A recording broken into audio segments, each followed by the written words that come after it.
shining bright lotus.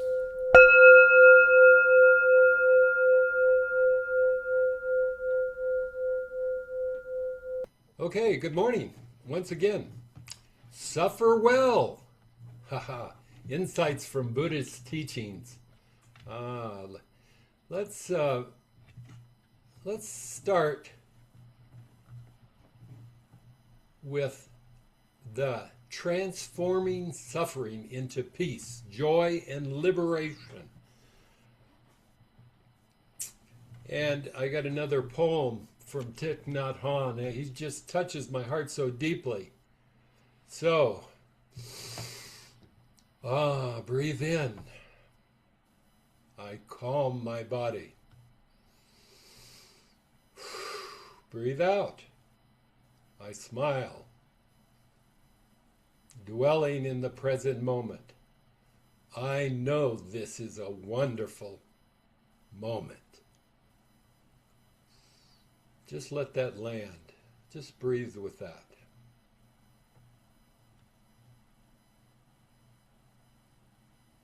Okay, suffer well. Insights from Buddhist teachings. Let's set a frame to this whole thing. Suffer well, my friends. What are the insights offered for suffering well that you do?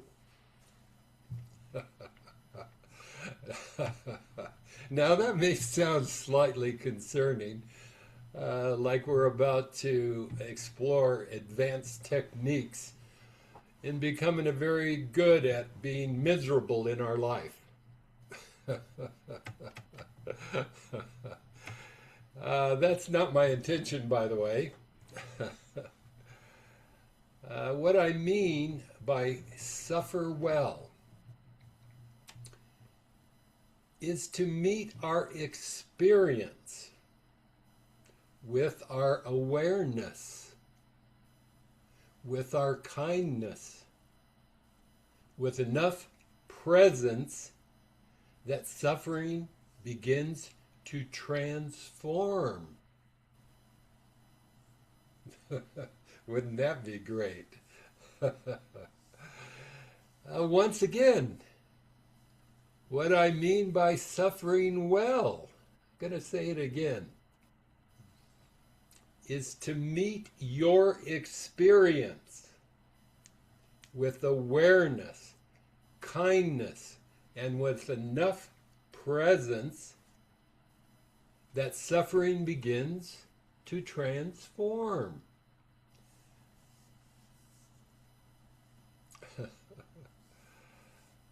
Oh, there's nothing like a little bit of kindness and enough presence to show up and recognize your suffering, but keep moving forward. We all know some of this through Mondo Zen facilitation. Another way we might say this, meeting suffering with awareness. Holding suffering with mindfulness, or simply, Thich Nhat Hanh would say, no mud, no lotus flower. It's a duality. And I think this is a good time to recognize someone very special in this world, Junpo Roshi, and his teachings. He and Thich Nhat Hanh like to remind us of the things that are about awakening. And one of the things, Junpo, in the spirit of Zen practice, he said, you can't think your way into awakening. You can only stop and let what is real reveal itself. And that is the path of the heart. As you know, no thinking, no striving, but stopping long enough to see clearly. Here's the magic of the whole book. Arriving arriving. We spend much of our lives not actually being here in this moment. Our bodies are present, but our minds are somewhere else. You know, if you're like me, I'm replaying the past, I'm rehearsing my future, I'm mentally editing conversations that I had with other people, usually in the version that makes me a little wiser and a little smarter than everybody else. If you if you're like me and Ingo. So in practice, it's very simple. No, not enlightenment. I know you're going there. Not transcendence. Ah, just hold on. Arrival. Allowing just arrival to be here. Oh. Ah, breathe in. Oh, I know I'm breathing in.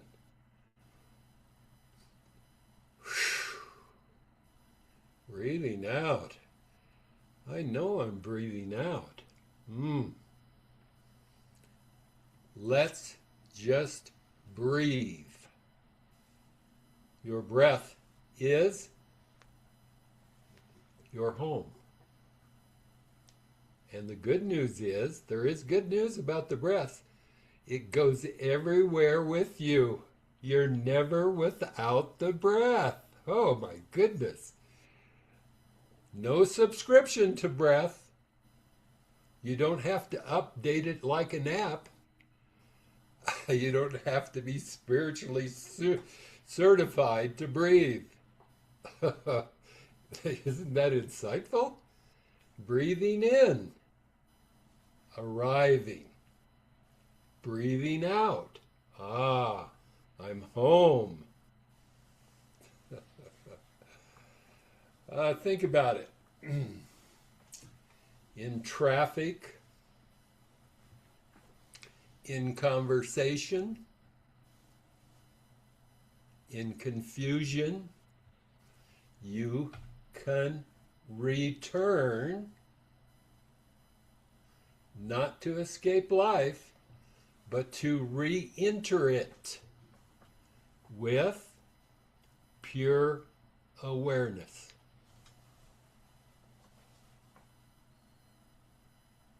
That sounds like something that we'd want to practice regularly. And how do we do that? There's this thing we call mindfulness. And mindfulness is something we practice. We just don't practice it on a cushion. We practice it every day, every moment. If you think being on the cushion is the only place for stillness, you won't survive real life. Real practice happens, washing dishes, walking. Well, for me, it happens when I'm mindfully irritated, which turns out to be one of the more reliable human talents, is being irritated. And it's irritated in myself and other people, but how can I get present? So try this when you're washing the dishes. Just wash the dishes. Feel the water. Notice the moment. Be there.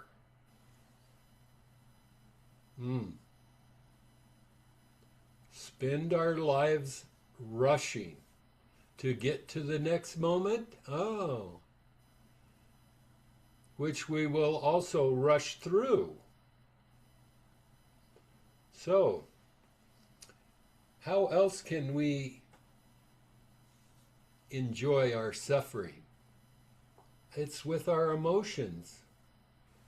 Now, emotions, they arise.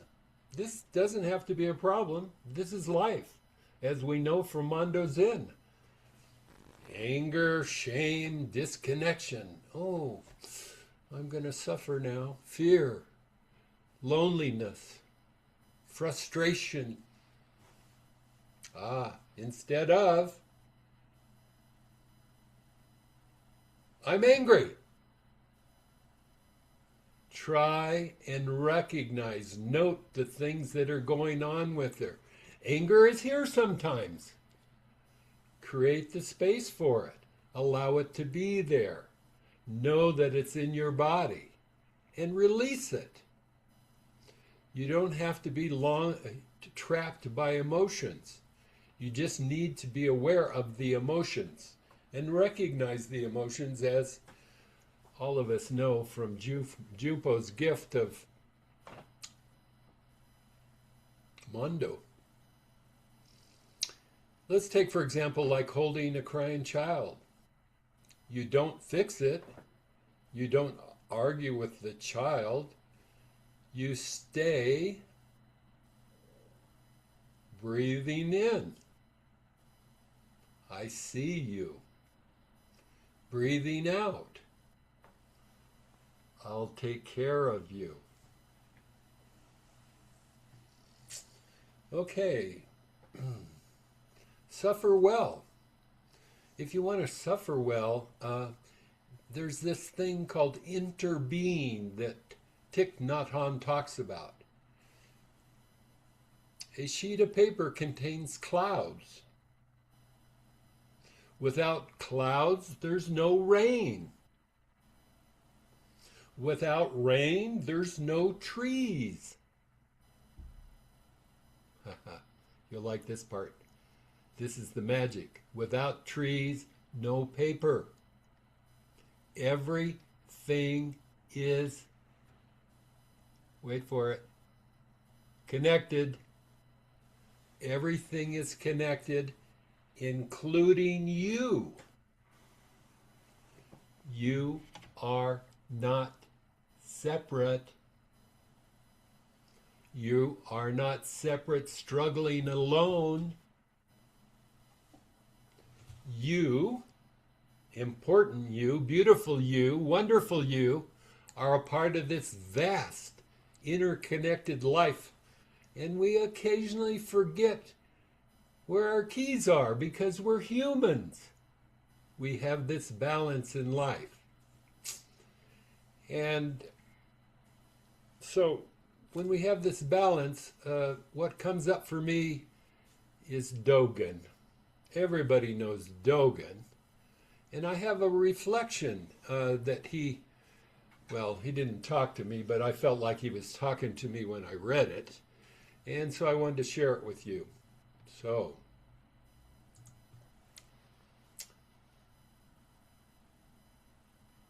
to study the way is to study the self.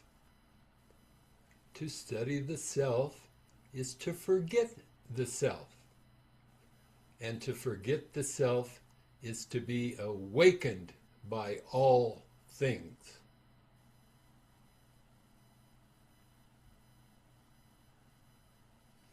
No mud, no lotus flowers. There is one powerful practice. Just stopping, just breathing, just noticing our breath. Because we cannot stop, we cannot see. And if we cannot see, we repeat the same patterns over and over again.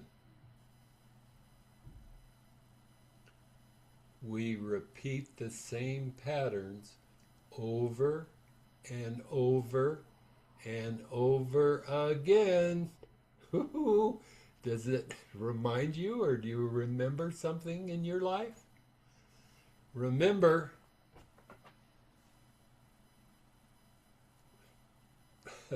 no mud, no lotus flowers. We need the balance in life. The difficulty is not the obstacle. It is the path. Our path, our dharma, to practice breathing, being conscious, being aware, being present. So, perhaps we don't need to become anything else. Oh, maybe we don't need to fix anything. I know we want to fix it. We don't need to wait. We simply pause and note the breath. Breathe and come home.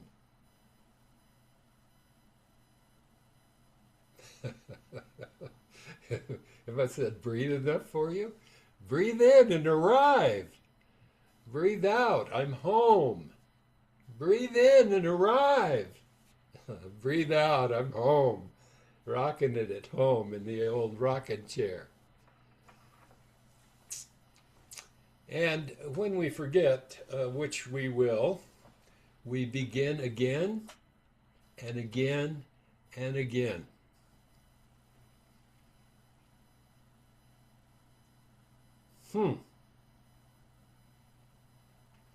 Well, I think I've made a point again. So I've got a poem from Thich Nhat Hanh to close today. Breathing in, I smile at life. Breathing out, I embrace what is here. Nothing to fix, nothing to chase. Only this moment, alive, already complete, nothing to fix.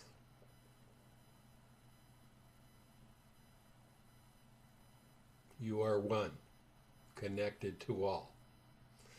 Thank you so much for your valuable time and attention to my talk. May all beings realize their true nature. May all beings be released from suffering. May all beings know peace. Thank you.